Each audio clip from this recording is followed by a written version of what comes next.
3 years ago, joined Keller Williams 3 years ago, been in the business for 25 years, actually 27 now, and closed over $250 million worth of real estate. So it's all I've done in my career. So but I'm really big on stats and how they impact and looking into the future, seeing how the past affects the future, because we have to get in front of the future. We have to get in front of it depending on where we're at. If we're going to sell a home or buy a home or get into investments, we need to know what's going to happen. What is this hospital going to do for our economy? And I think there's the first thing that we're going to have to realize is that the impact to the real estate community has been highly over exaggerated. So we have the reality check that it's not going to be a tsunami of flooding of people in here with 1,400 employees all at once, all needing housing on the first day it opens up. We were led to believe that only through some of the media channels that got misinformation from wherever they got the information. And I was part of putting that information out because I got it from the news and I thought the news was correct. So anyways, that's how David Cry got a hold of me. And I had some YouTube channels. So I have the #1 real estate YouTube channel in the nation right now. And he came to me and he said, some of the information you're putting out is not quite correct. And I go, and he goes, I'm not too appreciative of it. And I said, well, I got it from other sources. And, he goes, I know where you got it from.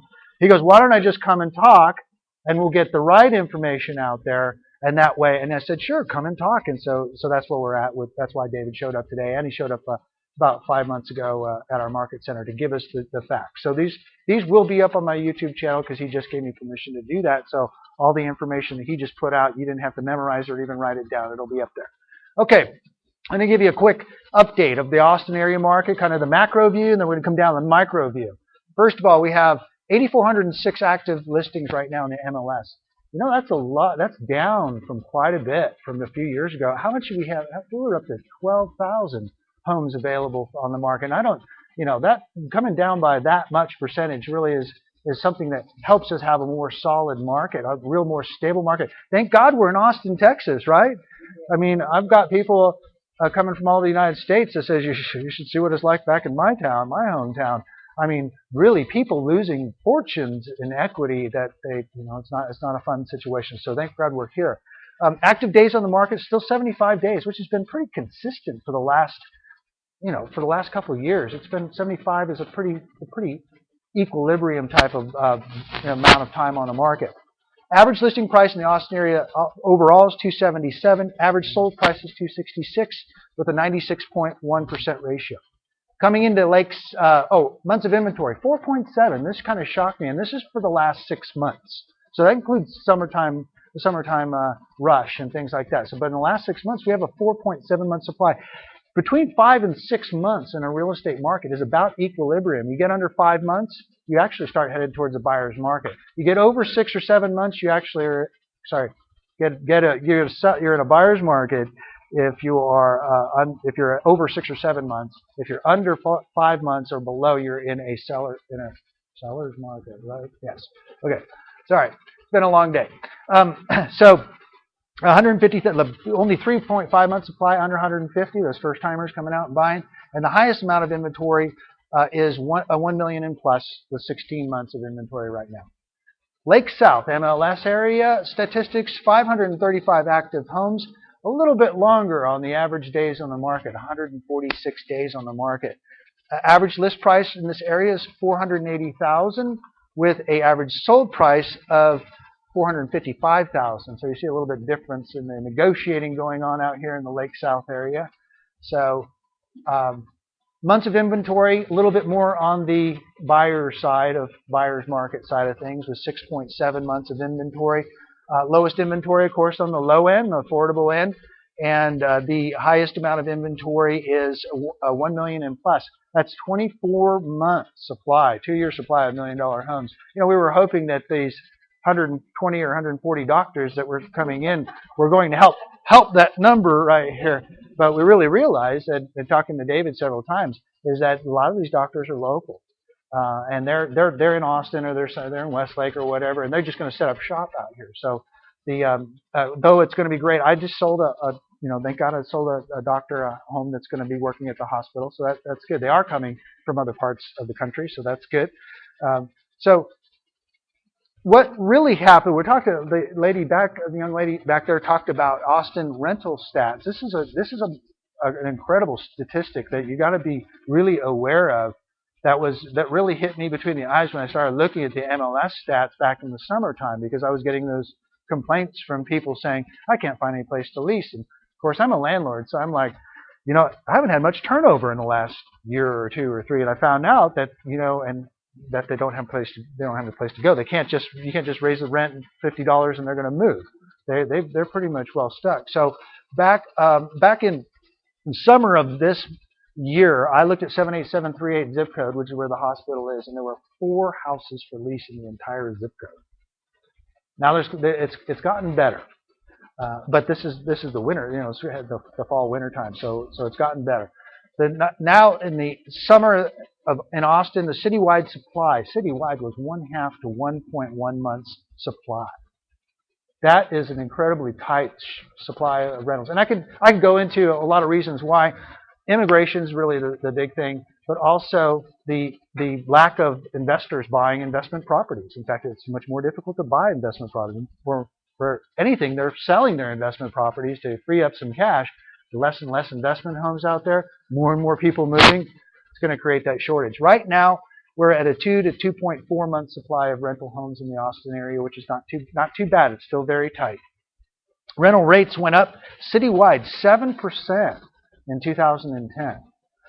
In fact, they could have gone up a lot higher. I raised my rent. I have a home in the Preserve at Lakeway. I was charging $15.95. I went to $1,700 like that. I could have got $1,800, but I didn't want to really, go too far too fast. But I could. So 7% was pretty much. If you had a $1,000 rental, it's $1,070 now, and that's pretty normal. 97% occupancy in rental housing. That's a very, very low margin. Only 3%, vacancy right now. Okay, some highlights of the market in Lake South. I looked at the stats. The Uplands, our community down the street here, had 5.8% appreciation since July of not this year, but July of last year. So it's a year and a few months. And it was average time was 47 days on the market. The low lights, and I like Spanish Oaks, but this is the statistic, was that it's down 19.4%. And the appreciation rate was down 19.4%, and the days on the market were the longest in this area at 172. Now I know that Spanish Oaks is coming back because they just had a big meeting here, and there's definitely going to be some improvement in that multi-million-dollar market. So I'm just giving you the stats. I didn't don't kill the messenger. Okay, so what's ahead here? What we're looking at is more immigration to Lakeway. People are finding out about Lakeway. Well, a lot of it has to do with our great school district. Really has to do when we've become known as the place where if you can't afford Eames, come on out west and we'll put you into the Lake Travis, and we like Lake Travis Elementary. Independent school districts. My kids have been in it. They love it. In fact, in summertime, my kids were like, "Oh, I want to get back to school." I was like, wow, I want to get back to school. Yeah, I want to be with my friends, and I love learning and all this stuff. It's a far cry from when I was in high school. When I was in high school, it was not cool to be smart. So now it's cool to be smart, cool to be athletic, and all that fun stuff. So we have a great lake life and a high demographic. The rest of the nation and the world are coming. And what's really neat that's going to happen is this is going to start turning into, over the next couple of years, a major medical community. And what I mean by that is you're going to start seeing people in scrubs running over to the Starbucks, over to Ronnie's shop there at the Java Dive, and that's why he was asking about the shift work, because he's like, oh, we want to get those people out there. When do I need to keep my shop open longer? Isn't that great news? Do I need to keep it 24 hours open? And that's going to be really, really good news for all of them. He said 300 jobs right off the bat. 300, 350. He's being very conservative because of the big giant numbers that were before, but I don't blame him for being conservative. But what happens when I studied Dell's demographics, when Dell was bringing in so many people, for every for every salary $50,000, $40,000, $60,000 a year job, that usually supports 3 more people or more jobs in the community, right? Because they got to go to the coffee shop, they've got to go to the dry cleaner and all that. So that's what's going to start multiplying, is that more people move here, more with high-paying jobs. There's going to be more needs for more services, and we're all going to benefit from that. We are also going to see less immigration from the aging population, One of the reasons why, Lakeway started out was more of a retirement and a resort community, as many of you who've been in this room longer than I have know. And so now the demographics age-wise had dropped down incredibly down from the average thing was like 48, 49 was the average demographic a few years ago, down into the high 30s, low 40s. But many years ago it was in the closer to 60 was the average demographic. Well, one of the big reasons was for the immigration, people leaving Lakeway, is they didn't have good medical services. So once they got to the point of not being able to, they didn't have, what is this? I had at 48 years old, I had my third baby last year. So but it took us 35 minutes to get to the hospital from here. We almost didn't make it. So it would have been one of those stories that you see on those great TV shows. So we're going to keep our aging population here. There's going to be there is already a micro market building boom. I'm sure I know that Sally's been looking at the stats for all the different areas that we keep track of. Falcon, well, we'll talk about the different areas here in a second. Falcon Head West is almost closed out, right? If I'm not wrong. Rocky Creek is in full swing. They've sold. I can't keep up with how many homes they've sold. Montebello is Sally's community, just down from Rocky Creek, much more affordable. D.R. Horton home's just 5 more minutes down the road. Flint Rock's doing well. Rough Hollow's doing well. It has a new water park coming in 2012, and it's a really nice water park. I think you've seen the billboards out there if you've been driving around. But it's going to be neat. I want to have some friends in Rough Hollow because the preserve is doing well. Serene Hills this is what's kind of neat. This is really where we're going is we're headed out west. So if you look here, this is our Lakeway map, and you have the hospital here, and you have Falcon Head West here, and you have Flint Rock Falls here, and then you have the hills here, Lakeway proper, and then we've got this whole area in here is Rough Hollow. So this area is where we're moving out west here, and Rough Hollow really is about the last of the big giant communities that it'll take years and years to finish, but it's really nice and it's doing quite well. And then what's really been excellent, what's the name of the road that goes through? Highland Boulevard.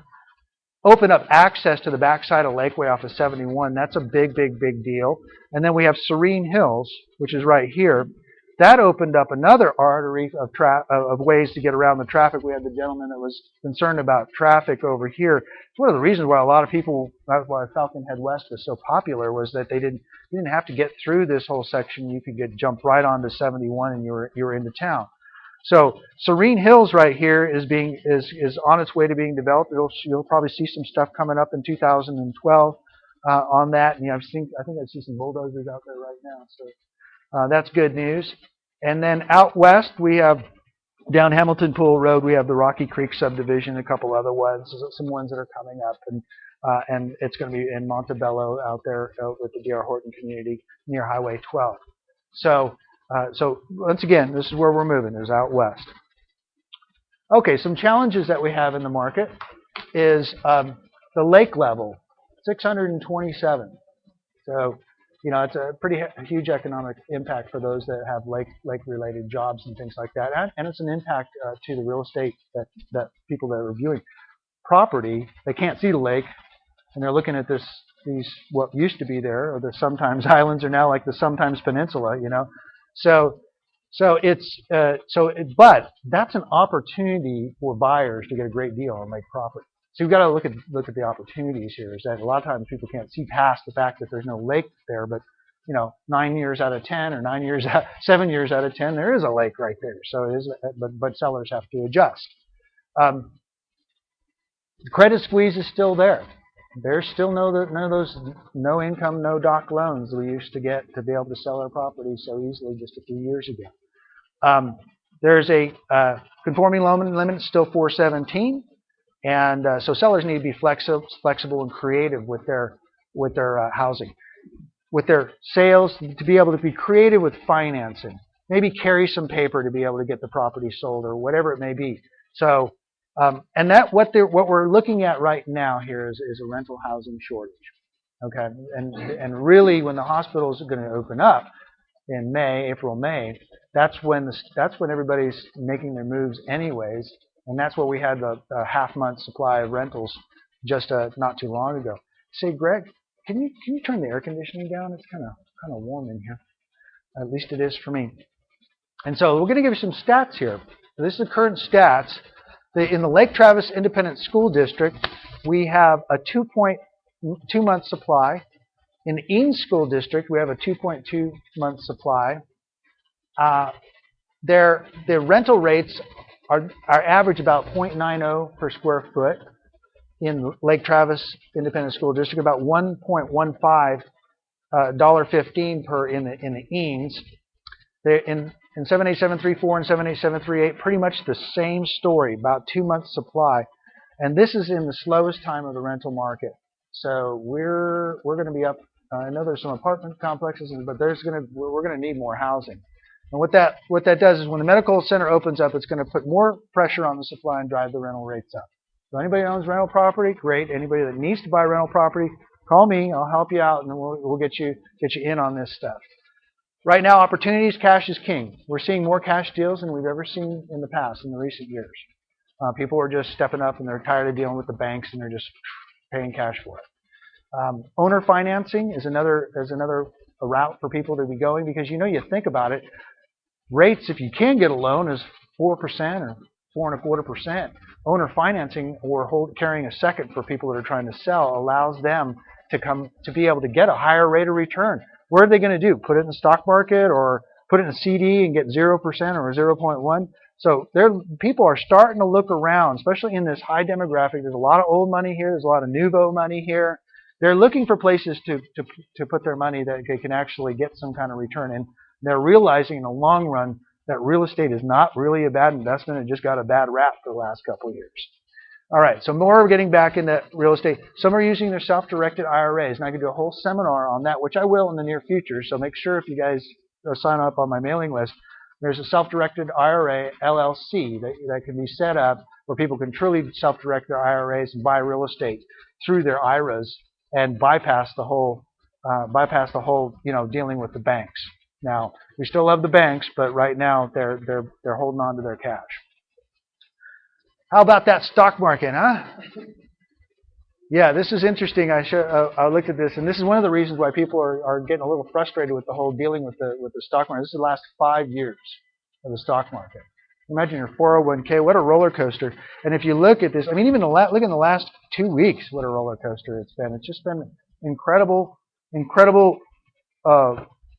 roller coaster ride. So if you bought it 5 years ago and if you were just buying the Dow Jones, it would be here, and 5 years later, you'd be here, just about minus 4.6%. Now, a few days ago, it was a lot different. It was a lot higher, and everybody was woohoo, and then now it's back to depression. So this is an interesting. I took this from FHFA, which is the Federal Housing Finance, the government's website that they use actually for census bureaus and all statistics. This is for the Austin area. If you bought using that same chart 5 years ago, 2006, if you bought a house in 2006 for $400,000, and of course it rode that 2006, 2007 wave up, it would be worth now, after some adjustments, average in the Austin area right about $460,000. So that's not a bad return compared to the roller coaster ride of the stock market. And so that's why we're encouraging people who are thinking about real estate as an investment that this is the reality, and this is the reality, even during our really, really tough times. Austin is different, and so is Lakeway. All right, great time to buy. Low supply, high demand, low interest rates, less investors, more renters. By the way, a little pitch for Lake Travis. I know we've got a lot of Keller Williams agents in here. We outsell everybody else combined. So a little sales pitch, and I'm glad to be a part of this team. Okay, so there's my contact information. I hope this information has been helpful. We're going to have about a 5-minute break, and then we're going to have Ross Free talk about the commercial market, and then Susan Bone after that to talk about the Lake Travis Independent School District. And so you can talk about the bond too? Okay, absolutely. All right.